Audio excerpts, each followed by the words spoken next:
After regaining the Premier League title, but losing in the Champions League final, here's how I think Pep Guardiola's side are going to come back with a starting 11 this season. So first off, we're looking at the goalkeeper options as always, and it's going to be Ederson. He's a fantastic goalkeeper. He's been brilliant for City since he signed. He was brilliant before that as well. And Zach Steffen looks pretty good in cup competitions, but you can be sure that Ederson will be the main man in between the sticks. Not really much of a decision to be made there. Moving into the defence, there's not actually too many options for the right back spot, mainly because one of the competitors to Kyle Walker, I think, is going to be the starting left back, and Walker will definitely be in that right back spot. He's coming off the back of a very, very good summer with England at Euro 2020, and his versatility and basically everything that he's doing on the pitch is only improving under Pep Guardiola. He's taken his game to a new level and still has all that brilliant physicality that we've seen throughout his career. I've no doubt that bombing down the right wing will definitely be Kyle Walker. Moving into the centre-back spot though, and it gets rather interesting, and the reason being that Aymeric Laporte was absolutely brilliant, and now we can't even get into the team, so much so that there are reports that a few clubs are looking at signing the player who switched allegiance from France to Spain over the summer. Of course, the reason being behind this is that, first off, Ruben Dias is unbelievable. Ever since he came into Manchester City, he has been an incredible signing at centre-back, and alongside him there is the resurgence of John Stones. Also, another player who you would have thought a few seasons ago, maybe he's going to be sold. Maybe he's not quite cut out for Manchester City. He could make a move abroad. He could play somewhere else in the Premier League. But no, under Pep Guardiola, he's learnt more, he's more experienced, and he looks like such a competent player. I've no doubt that this will be down in some part to the fact he's playing alongside someone as good as Ruben Dias.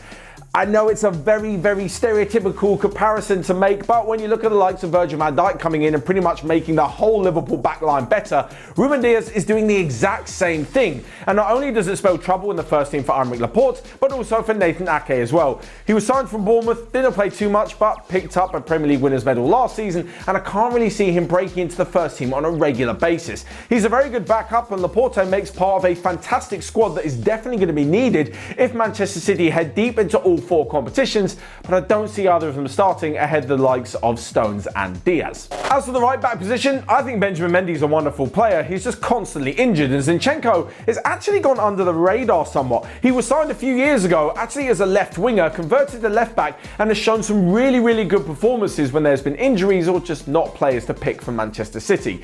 Despite this though, João Cancelo's form cannot be underestimated. He literally changed into some sort of otherworldly fullback last season, not even playing in his natural role. He's a right back by trade, so to come into left back into a complicated system for fullbacks under Pep Guardiola, to then make it his own and put in some stunning performances, he is so good, and it'll be impossible when everyone's fully fit to leave him out of this team. So with the back four done and the keeper of course, we move into the midfield three, and there is one deeper position of all three, and that belongs to Fernandinho. Now I know it's between him or Rodri, but it kind of depends on who Manchester City are playing as to who they're going to put into the team. When they come up against someone they're going to be a little bit more wary of, they're going to need someone to break up the play, especially if they've got a good attacking midfielder, it's going to be Fernandinho. The club captain signed another contract which should keep him here for one more year, and despite his advancing years, he's still such an unbelievably good player. When not though, it could be Rodri in that midfield position. He keeps things ticking over very nicely, controls the tempo, but just doesn't quite have the same physicality that Fernandinho does, so I'm just going to go for the Brazilian in this position. Ahead of him though, and actually I was looking at the Manchester City squad on paper, they don't have too many options in central midfield. Like, they have loads of attackers who they could drop back, or maybe even a centre-back that they could push into the defensive part of midfield. But when it comes to their central midfielders, it's going to be Gundogan and it's going to be Kevin De Bruyne.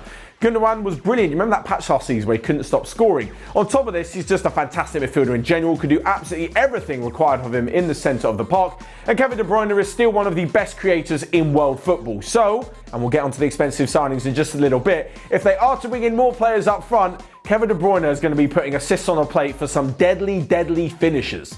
So there you have the midfield three, Fernandinho, Gundogan and Kevin De Bruyne, but this is where things get very difficult, and I've got two ideas about how I think Manchester City can play using their front three. So first off, we'll look at players on the right hand side, and for me it's between Phil Foden and Riyad Mahrez. The reason being that Bernardo Silva apparently wants to leave the club. We don't know whether he'll be used in a swap deal and some cash for Tottenham's Harry Kane. We'll get onto that in just a little bit, but it looks as though for all intents and purposes Bernardo Silva will not be there next season. So between Foden and Mahrez, I think Mahrez had an astonishing season. If personally, he's one of the most exciting, if not the most exciting players to watch in the whole Premier League.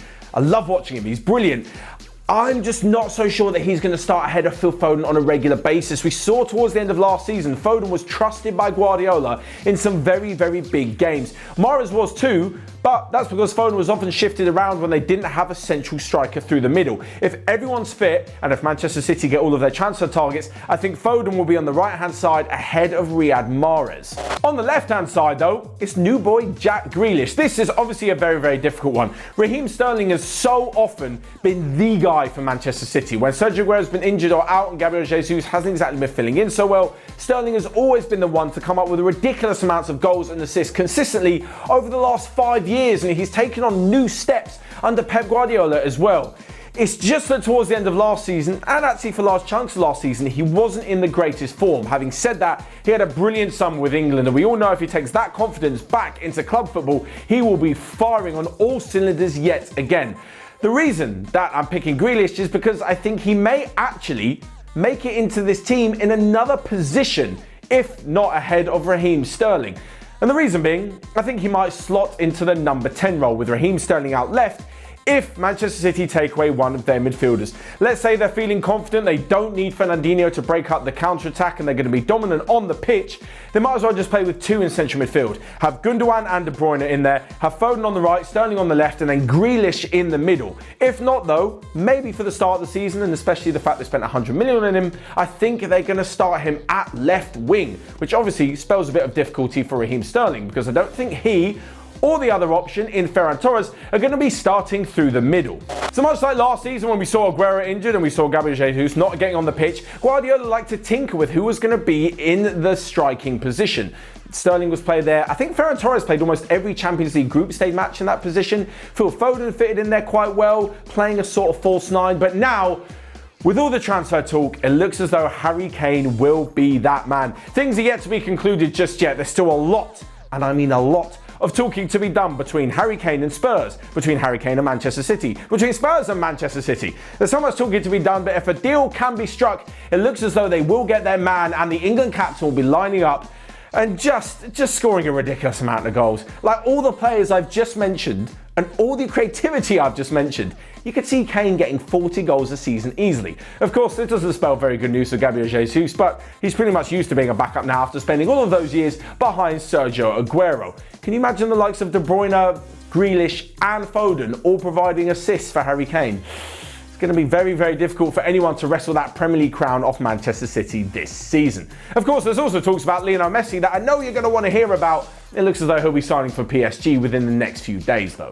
So there you have it, the Manchester City 11 for this season. You guys let me know your thoughts down below. Check out everything else we've got going on, and until next time, I'll see you guys later.